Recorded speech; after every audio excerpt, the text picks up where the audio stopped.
Hey, it's Eli K. Atlas, and have you ever wondered how, and I know this is going to sound really bad, really awful, have you ever wondered how some guys who honestly aren't that good at what they do are always employed, always getting exposure, always super successful? Like a bad singer getting featured on everyone's track, bad actor in every movie, or in our case, my fine friends and faithful viewers. Why do terrible artists always get work? Let me preface this by saying all art is subjective. I'm not attacking anybody. This is all my personal opinion, the whole disclaimer. That said, this is basically going to be addressing a very real phenomenon that I think everyone's seen before from my point of view. The moral of the story is ultimately going to be focus on your strengths. But I'm going to tell you how and why. Years ago, my brother and I, and maybe some other people if we took this to the internet, which I can't remember, got into the discussion of talking about why some superhero comic books at the time, and probably still now, were getting filled with some not so super art. And I know that art is totally subjective, but in our opinions, we were seeing books get their regular artists taken off the series, whether through contractual reasons or otherwise, and substituted with guys who were working on several books at a time. The series artists would split the art half and half with the substitute, but it kind of brought the quality down either way. So we basically came to the conclusion, after doing a really nearly scientific look into that trend, these substitutes all fell into one of three categories. They're either really fast, really nice, or inexpensive. Some of you are picking up where this is basically going. There are some really key elements that can help you along the way to become a successful artist, or whatever it is that you do. One of the things, outside of having talent, skill, training, and knowledgeability, which are the most important, are what I would like to call traits. You can have one or all three, but you have to have at least one. You can be nice, fast, or inexpensive, and all of these have branches and subcategories, which is great since you can find the particular trait that fits you and you can hone in on it. Let's say you're not the best artist in the world, but you can knock out 14 pages in a week. That is 2 pages a day.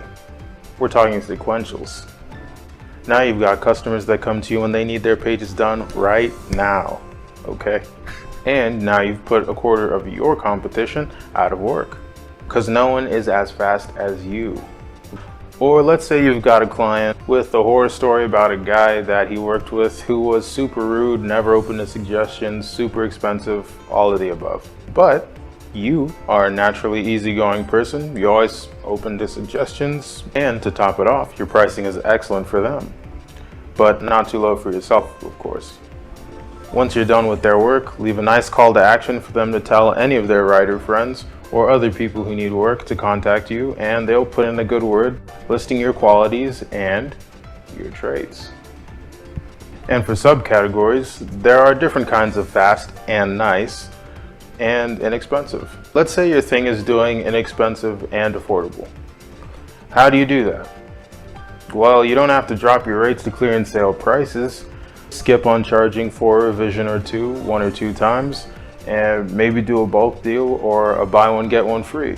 These are small things that your clients will really appreciate. So these are just some things, some ways you could stand out and actually get ahead, not just in art but in life. Okay, this is a life hack.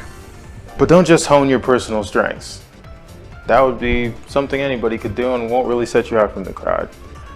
You have to refine them.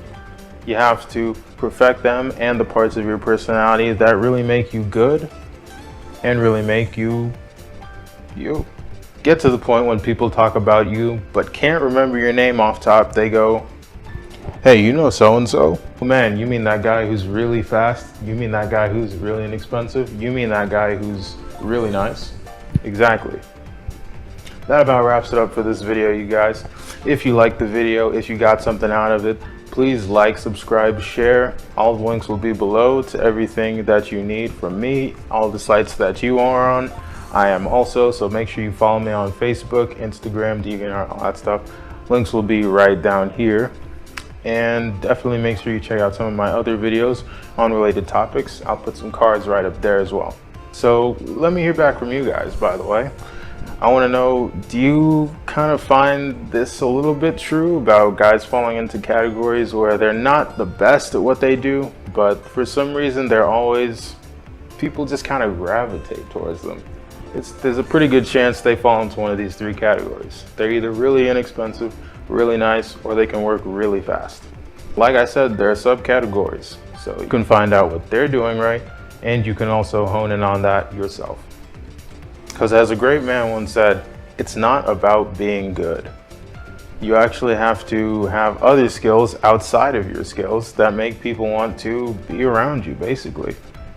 And once you can find some of these categories and you can start learning what works and what doesn't work, you're pretty much on the right track. Again, thank you guys for watching. Leave your comments. Definitely subscribe to my channel. The number of subscribers I'm going is just going up since I've done these vlogs, so I guess I'm doing something right. Maybe, you know, these can fall into one of those categories of really nice, you know. Let me know what you think. See you guys later. Selam. Smit mi sumiya? Anda ta Shazrath?